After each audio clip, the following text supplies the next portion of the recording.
comes from a poem series I did called The Bridge Without a Name. The Bridge Without a Name poem series, and this is one of the poems that I wrote in the series. It's called Mr. Alpha and Mr. Omega.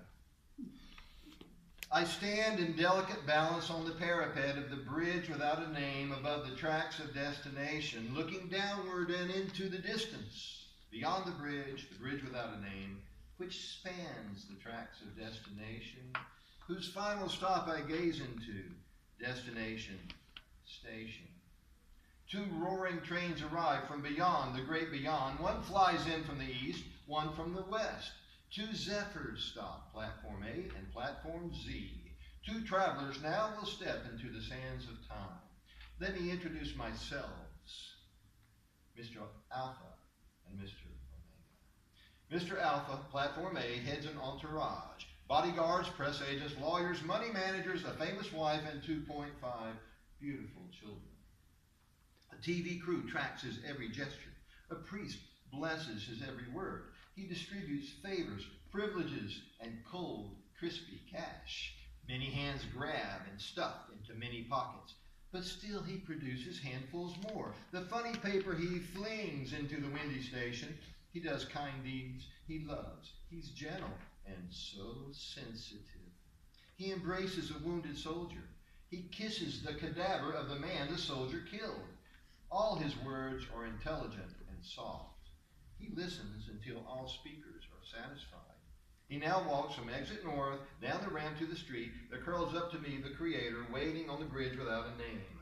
He's a middle-class man. His entourage is gone. He continues giving, giving, and giving more. His wife waves goodbye and takes the children. He washes the feet of a leper with his last dollar bill. He doesn't preach now. He smiles. He doesn't say a word. He gives his last penny to a cripple who spits on him and curses him and throws it back in his face, and with a crutch breaks both his legs, steals his clothes, and calls the police. Less than a beggar, a criminal, he crawls up alone on his knees behind me, naked, naked as the day he was born, covered with the sores and scars of 1,000,000 years.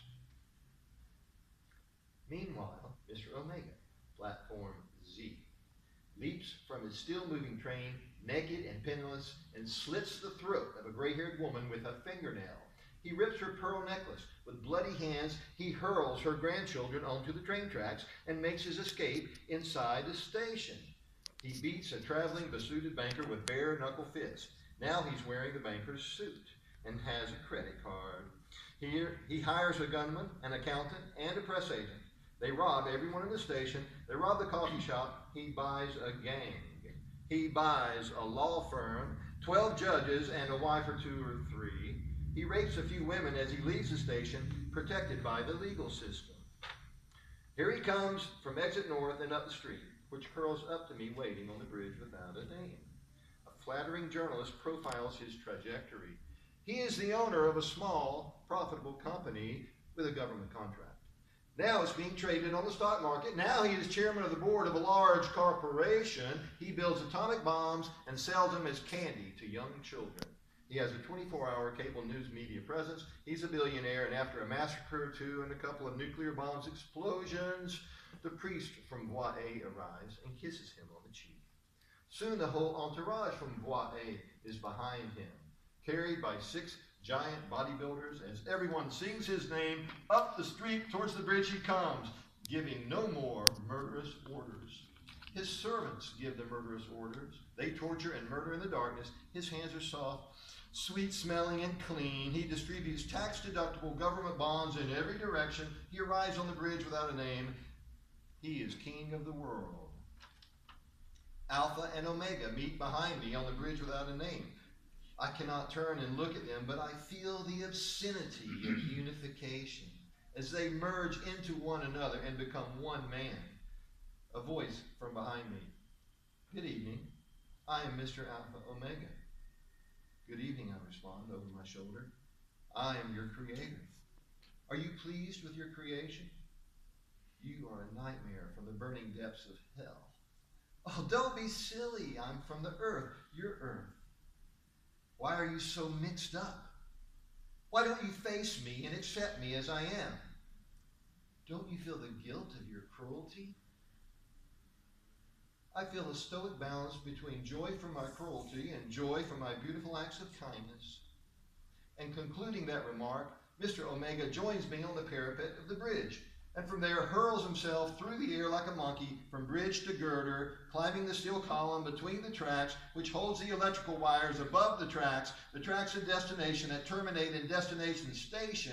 He climbs the iron cross and takes hold of two adjoining wires. The energy of two becomes one, passing through him. Come the spark, and comes a burning smell of roasted flesh, and it, a thing, the alloyed body of a mixed up man, falls onto the tracks in a diesel engine pulling a freight train, crushes, pulverizes, smashes, dismembers, and obliterates into the gravel where